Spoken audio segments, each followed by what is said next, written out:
महाराष्ट्राचे मुख्यमंत्री देवाभाऊंच्या लाडक्या बहिणींसाठी खुश खबर आली आहे। कारण लाडकी बहीण योजनेच्या लाभार्थी महिलांना 2100 रुपये कधी मिळणार याची तारीख निश्चित झाली। अध्यक्ष महोदय, या प्रश्नाचं उत्तर आम्ही लाडक्या बहिणीच्या बाबतीतला प्रश्न इथे केला होता। अनेक प्रश्न होते जे कंबाईन झाले होते। त्याच्यामध्ये एक प्रश्न होता, म्हणजे माझे तसे 3 प्रश्न आहेत। त्यातला पहिला प्रश्न असा आहे, उत्तर सुद्धा पॉइंटेडच असावं असं आमची अपेक्षा आहे। इलेक्शनच्या काळामध्ये तुम्ही शब्द दिला होता, तुम्ही विविध ठिकाणी बोलला होता की 1500 रुपयाचा आम्ही 2100 रुपये हे आमच्या माता भगिनींना तिथं तुम्ही या योजनेच्या माध्यमातून आहे ना, पॉइंटेड उत्तर आम्हाला असावं, तुम्ही ते 2100 रुपये या अधिवेशनामध्ये करणार आहात का करणार नाही, असं उत्तर त्या ठिकाणी तुम्ही तिथं द्यावं।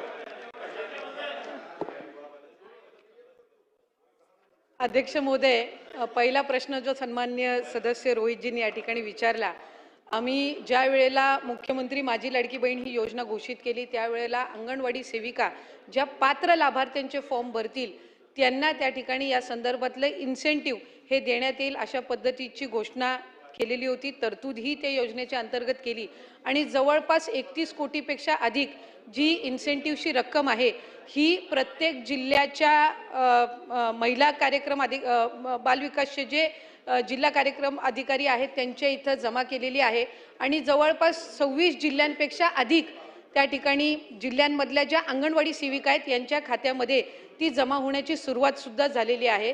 त्याच्यामुळे इन्सेंटिव्ह ज्याची तरतूद ही राज्य शासनाकडनं विभागाकडनं करण्यात आलेली आहे ती त्या संबंधित अंगणवाडी सेविकांना वितरित करण्याची सुरुवात ही त्या ठिकाणी झालेली आहे आणि ती प्रक्रिया सुरू आहे। या व्यतिरिक्त जो त्यांनी प्रश्न विचारला, नमो शेतकरी योजना जी आहे याच्यामध्ये त्या ज्या महिला आहेत माता भगिनी आहेत यांना 1000 रुपयाचा लाभ मिळत असतो। त्याची जी वरची 500ची कॅपिंग आहे म्हणजे ती शासन निर्णयामध्येच सुरुवातीच्या नमूद केलेली आहे की किमान 1500चा लाभ हा शासनाचा प्रत्येक लाडक्या बहिणीपर्यंत पोहोचला पाहिजे आणि त्यानुसार नमो शेतकरी योजनेच्या ज्या लाभार्थी आहेत त्या साधारणपणे 5.5 ते 6 लाख आहेत।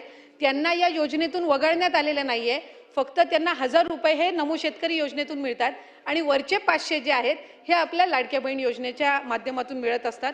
त्याच्यामुळे त्या संदर्भातलं कुठलंही वगळण्यात आलेलं नाही। 20-25 लाखचा जो आकडा आहे हा माध्यमांकडून किंवा अशाच पद्धतीने अफवांच्या इथून आलेला आहे। हा कुठलाही आमच्या विभागाने किंवा शासनाकडून आजपर्यंत तशा पद्धतीचा आकडा काही दिला। सरकारने सांगितल्याप्रमाणे महायुतीच्या वचननामात असल्याप्रमाणे मंत्री महोदयांनी कृपया आम्हाला सांगावं की लाडक्या बहीण योजनेचे 2100 रुपये आपण देणार की नाही, येस ऑर नो? अध्यक्ष महोदय, आपल्या माध्यमातून मला सभागृहाला त्या ठिकाणी नमूद करायचं आहे की ऑक्टोबर 2024 मध्ये ज्या वेळेला आचारसंहितेच्या आधीचा लाभ वितरित करण्यात आला होता त्या लाभार्थ्यांची संख्या 2,33,64,000 सुमारे इतकी होती। फेब्रुवारी महिन्यामध्ये जो आता आपण लाभ वितरित केला त्याची संख्या ही साधारणपणे 2,47,00,000 आहे। याचा अर्थ असा की आचारसंहितेच्या आधी 2,33,00,000 होती आणि आता 2,47,00,000 आपण महिलांना लाभ हा त्यांच्या खात्यामध्ये जमा केलेला आहे। आणि 2100च्या संदर्भातला जो निर्णय आहे, महायुतीच्या सरकारने ही महत्त्वाकांक्षी योजना आणलेली आहे आणि महिलांना 1500चा लाभ वितरित करणारे महायुतीचं सरकार हे एकमेव सरकार आहे। त्याच्यामुळे त्यांच्या आयुष्यामध्ये हा जो आनंद आहे हा अशाच पद्धतीने ही योजना राहणार आहे आणि 2100च्या संदर्भातला योग्य तो निर्णय आमचे मुख्यमंत्री देवेंद्र फडणवीस साहेब आणि दोन्ही उपमुख्यमंत्री योग्य वेळी घेतील। लाडक्या बहिणींची फसवणूक होणार नाही ही दक्षता निश्चितपणाने महायुतीचं सरकार घेईल। लाडक्या बहिणींना 2100 रुपये मिळण्याबाबतची सर्वात मोठी अपडेट आपण या व्हिडिओच्या माध्यमातून सांगितले आहेत आणि अर्थसंकल्पामध्ये याची जी तरतूद आहे ती देखील करण्यात आलेली आहे। बहुतेक लाडक्या बहिणींचा असा प्रश्न होता की आमच्या खात्यावरती 2100 रुपयाचा हप्ता कधीपर्यंत मिळणार, तर लाडक्या बहिणींना नवीन वर्षाचं नवीन गिफ्ट मिळणार असं सुद्धा सांगण्यात आले होते, परंतु अजूनही तो हा 2100 रुपयाचा हप्ता मिळाला नव्हता।